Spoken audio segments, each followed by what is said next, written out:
Amy. How are you? Girl, I'm great. How are you? Good. Thanks for being on this summit with me. I'm really excited to interview you. Of course. Stoked to be here. Yay. Okay, so you obviously know what the summit is for and like who we're talking to. Yes. So just as like an introduction so that whoever's watching can get to know you a little bit better, why don't you just tell us who you are, what you're into, where you're from, the Okay. basics. Okay. I will do my best. Hi, guys. I'm Amy Reichard. I work full time at Trader Joe's as a sign artist. And I also run Hey Girl Collective, which I started 2 years ago to help promote female artists in my community. It's grown substantially over the last 2 years. Last show, we had over 20 artists participate, mainly female, but all genders are welcome. I also sell vintage clothing on the side and have pop-up shops. And yeah, helping with the community as much as I can in a creative manner. Yeah. Awesome. Yeah. So, what would you say like your number one passion out of all the things you do right now? What's like your biggest passion project? So definitely the art shows. I I worked with April last year, and she helped me substantially. I have always suffered from anxiety and depression, and I I noticed that a lot of kids, especially in the art community, suffer with similar issues. And what I've come to realize at the art shows is that people will come up to me and say, "Hey, thank you for creating a safe space for me." I went back and forth for hours deciding whether or not to come, and I'm so glad I did. And I feel welcomed here. And I can relate to that personally because there's been many moments in my life where I'm like, I'm just not going to go because I don't know anyone, or, these people don't like what I like or whatever. And so for me, the night of the art shows and seeing people like sell their first art piece or just talking to other people they wouldn't normally talk to as the most gratifying. Yeah, I don't know if that answers your question. Yeah, no, totally. Okay. So, what I love, 'cause we've talked about this before. So, Yeah. what I love about what you do is the fact that you're literally creating a community within the community that you're in. Right. And you're like feeding that community basically a space that they can come together in that they didn't have before, right? Right. Because like tell us a little bit about where you live and Okay. like yeah. So Crystal, sorry, we were just talking about my friend Crystal. Yeah. April and I met like a decade ago at one of the only like decent bars in town. And the reason we would show up on the same nights to dance, basically, because our friends DJ'd that night with vinyl, which was always a draw to me because I'm like, I would go to LA or San Diego to experience the same thing. So when this came about, I was like, hell yeah, it's in town. I'm going. I don't care what night of the week it is. Where I live is suburban central. Like, it is just like your typical suburban town. There's track homes everywhere. There's Starbucks on every corner or a fast food joint. There's all the major markets, and not much else. So if you want like a safe place to raise your kids, then this is it. But once you hit like 18 and you don't go away to college and you don't know what you want to do for the rest of your life, it's kind of like a wasteland. Yeah, and it's an interesting dynamic because kids either just like fall into what they're supposed to do and go to community college and just like go to Old Town Temecula, which is, I mean, what we did, right? Yeah.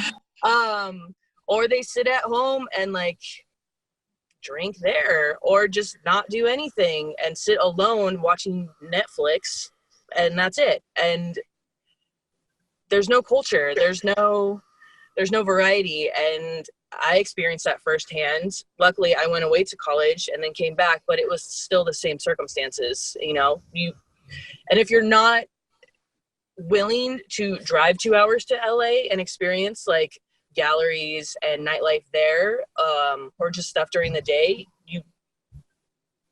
you don't have many options. Yeah.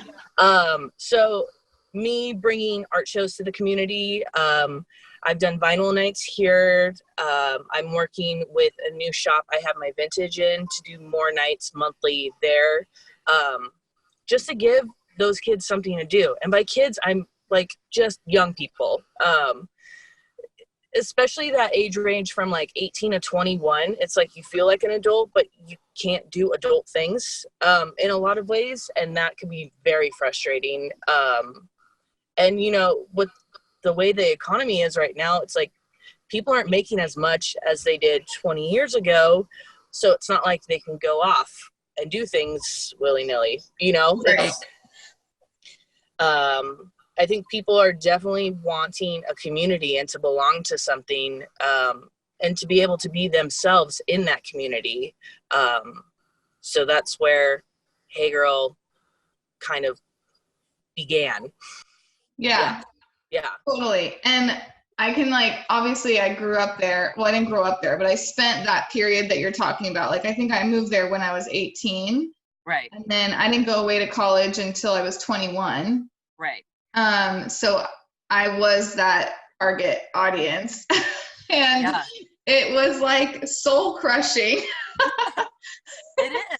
Like, it honestly is. Yeah. It's like you don't have, especially, I mean, especially for anyone in that time frame, even beyond 21, because you're still like figuring yourself out throughout your 20s. Your entire 20s are like so fucked up and in the best way possible. Like, you're just trying to figure yourself out, trying to figure out the world, trying to figure out what you want out of the world. Like, it's overwhelming. Yeah. And if you don't have one issue out in areas like that where it's like so small and secluded and like there's not a lot of diversity, one problem with that is if you were born and raised there, you have no idea of like what's available to you.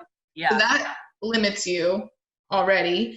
And then if you end up moving there at some point and you're literally stuck there because you can't get to a place like LA, or you don't have the money or whatever, then it's like, that's why people get depressed, because they're unable to express themselves and like do what they want.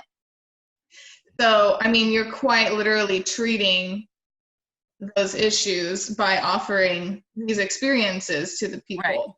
So that's like amazing. I love it. With this last show too that I held in April, I had a lot of high school art teachers from the area show up, and I was not expecting that at all. And they were like, "This is exactly what we need."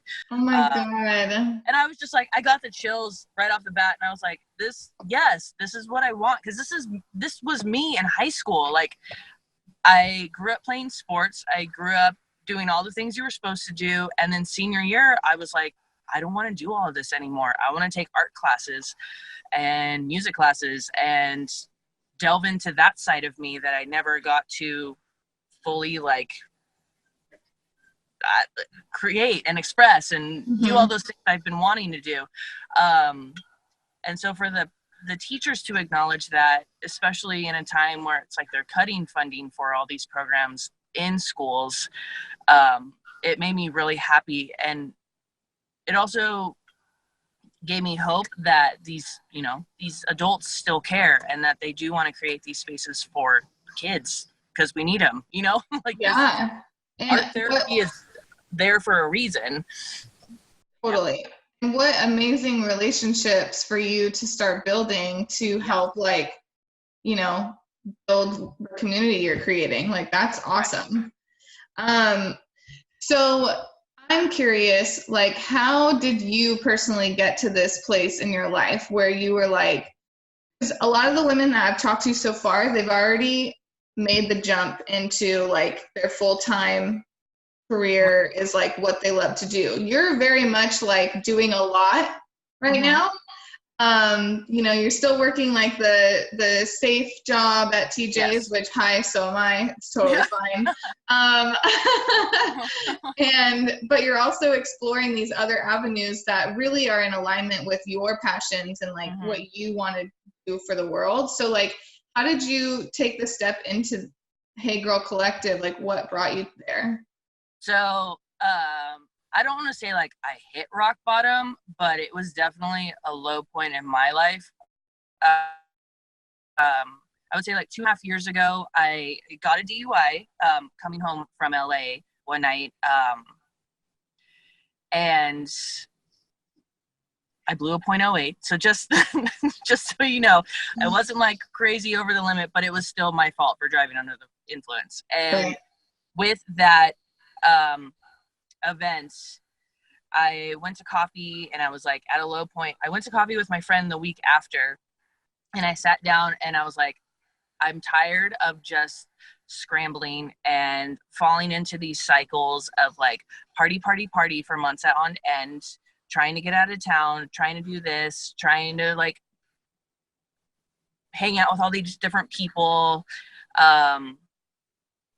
This was a product of my environment, I think. And also me not like diving into my potential. Like I was like straying as much as I could from it because I didn't want to deal with being successful, like, or just proving to myself that I could do something on my own, and finding my worth in that moment as well. So at coffee, I was like, I want to put together an art show. I want it to be all female artists. I want it to be something that this town has never seen before. And several months later, I made that happen, and it was a huge success. And I think I turned like a really low point in my life into a super high point. And from that moment, I haven't stopped. And now I'm on to my 5th show in 2 years. And I've also had a lot of other great opportunities as well. So it's Hey Girl Collective has kind of like formed into this like group of really rad people that I'm really lucky to call friends and coworkers. And yeah, that's what I want. I want everyone to have like, I don't want to be like cliche and say girl gang, but that's what it feels like, you know. And it's not just girls. I have really supportive like male counterparts and like non-binary artists that are now like wanting to be a part of the show, or these shows, and that's huge, you know. People who are marginalized on the daily want to participate, and that's been a huge goal of mine, you know. I want people to be able to express themselves. Yeah, so it took me getting a DUI for this to all come about. Isn't that crazy? I mean, that's a definite like common theme that I see even in my line of work. And I'm sure you can attest to that. Like people, I don't know, I haven't quite figured out why it is, but it's like the pain has to get to a certain point before we actually bring ourselves to take action towards what we want. Yeah, and exactly. Like that whole time we're just saying, I really want this, or I hate the situation I'm in, I hate it so much. Like nothing happens. We don't do anything until we have like that breaking point. Yeah. It's so crazy we work like that. And I was making less money, and I had to pay like a shit ton of money for like court fees and all that stuff. And at the same time, I made this art show happen, which also cost money, but it was just like, okay, I know I can do this now. Like this is possible, and the money will show up when you need it, and the support will show up when you need it. As long as you have enough self-worth, and acknowledgement that the universe is on your side, you just have to trust the process. Oh, painful that's so good. As painful as it is, and I'm sure other moments in my life will be just as painful, but it's in a way like I look forward to those, because on the other side of it is even more success, and you learn about yourself through the process, and that's great. I'm a totally different person than I was 5 years ago. Yeah. For the better. Absolutely. Good. Yeah. It's so awesome that you mentioned that, because I think that part, that like jumping off point that we kind of talked about earlier, is so crucial, because I think a lot of women wait, or they make the excuse to wait to start something or like pursue their passion because they don't think it's the right time, or they don't have the resources, or Mm-hmm. they don't have the knowledge or experience or the money, like you said. Right. Like, but and what I always preach is you got to get resourceful, right? Like, if Mm-hmm. you want something, you fucking figure it out. Yep. Which is what it sounds like you did. Yeah.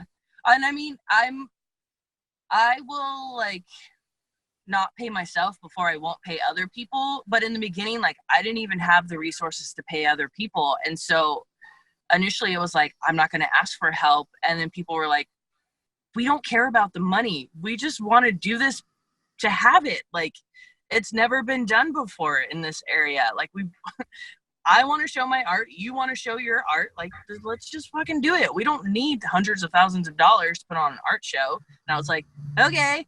And then, yeah, you just do it. And at the end of the day, like, you're stoked that you got one step closer.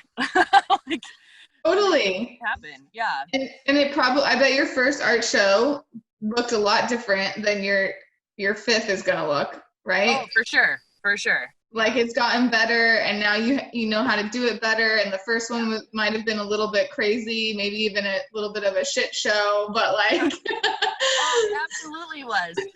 Yeah, we had it in a restaurant, and they still wanted to have dinner service up until like 9 o'clock. So we couldn't start the show till 10 p.m. So we basically, as soon as people would leave, we would clear the tables, shove the tables to the the walls of the restaurant, and then start setting up easels and like hanging art. As people were like leaving the restaurant, we're like, okay, thanks, bye.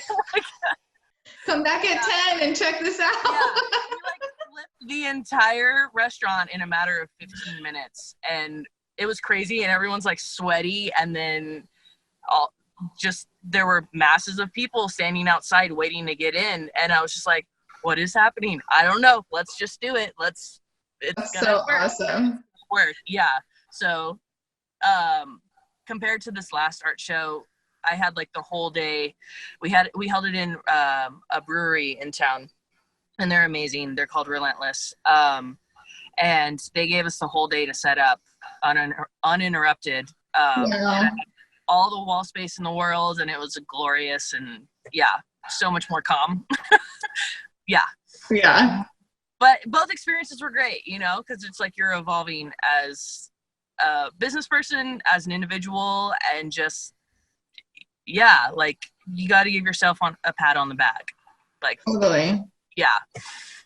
So what would be like what's your one piece of advice for a woman who's in that place right now where she's like literally at the brink of her breaking point? Mm-hmm. Like, what would you say to her when it comes to like whatever the changes that she needs to make, whether it's prioritizing her self-care or jumping into a passion that she's had or starting a business, like whatever? What would you say? I think for me personally, reaching out was what helped me the most, because like now I know I can do things on my own, but in the beginning I needed someone's hand to hold just for like 5 minutes. So whether it was getting coffee with that friend a week after like the DUI and just talking about these ideas, and just even if it's like stream of consciousness, like, these are my thoughts. What do you think? If you don't think anything, just smile and listen, and then seeing how you can get involved, whether it's, I've had multiple artists comb through my hashtags and like hit me up through like Temecula artists. And I've met like some of my closest friends that way. One person had just moved from Chicago, and she's like a huge support system for me now. And it took her being in a really shitty home situation to reach out and just be like, I will do whatever you need me to do. I don't expect you to pay me. I need this. So whether it's creating for yourself, saying you're going to help with an event, reaching out to someone like you, April, which I did last year at another low point, and just being able to talk and have someone listen, like fully be present and just listen. Because I don't think there's not enough of that in the world right now. Everyone just wants to like interject and give their opinion and blah, blah, blah, blah, blah. It's that notion of just like being present with another person. Yeah, that's what helped me the most. And I think for other women, just having someone, and it could, I know I'm rambling right now, but no, keep going, girl. For me, sometimes it's not like your BFF or your mom or your boyfriend or your husband or whatever, or the person you think you're closest to. Sometimes it's like a coworker who you've had a few nice inside jokes with, or like your neighbor who you've always respected. It's like a fresh set of ears. Yeah. I think that's really important. To give you like a new perspective, or at least just bond with another human being in those 5 minutes or 5 hours, however long it takes. Yeah, that's, I get a lot of insight on myself and other people when I have those interactions. I get a lot of clarity on like where I'm supposed to be in life and what my purpose is. Right. Well, and it's like it's more objective. Exactly. Right. Yeah. I know, like with me, I just told Scott last night, I was like, I really don't feel comfortable telling you when I'm not enjoying pregnancy. Right. Because I feel like he's going to judge me, or he's going to think I'm being dramatic. He's the closest person.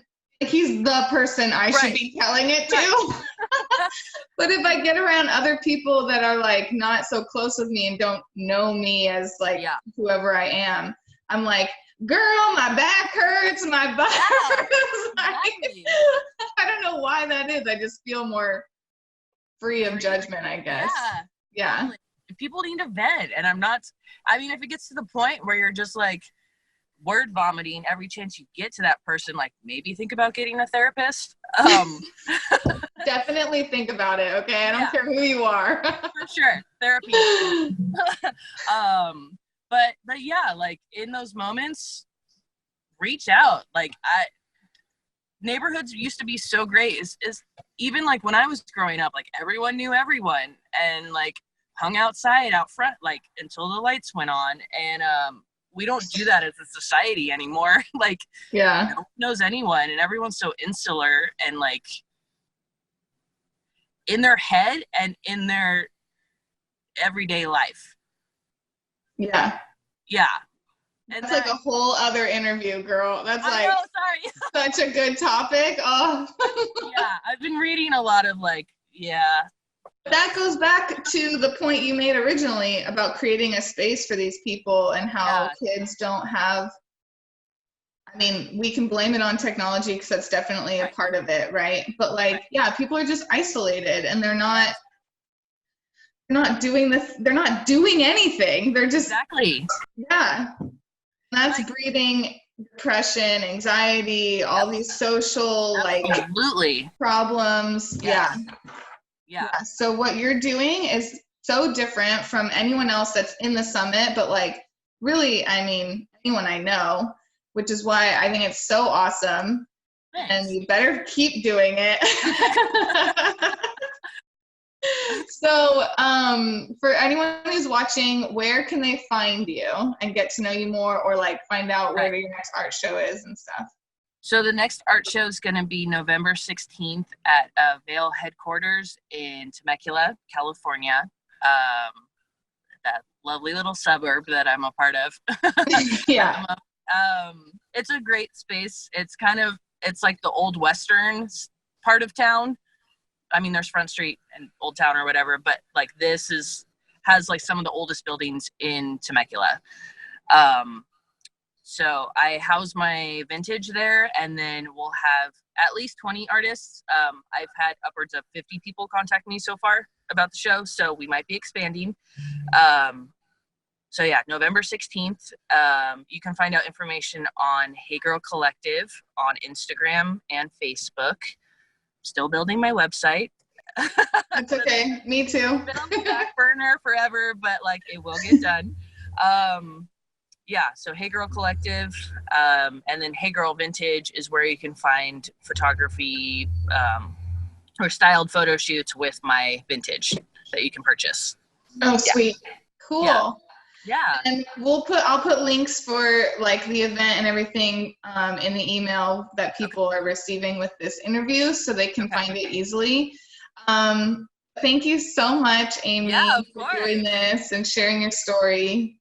Of course. Super awesome. So everyone go check out Amy and have a good rest of your day. Thanks, girl. You too.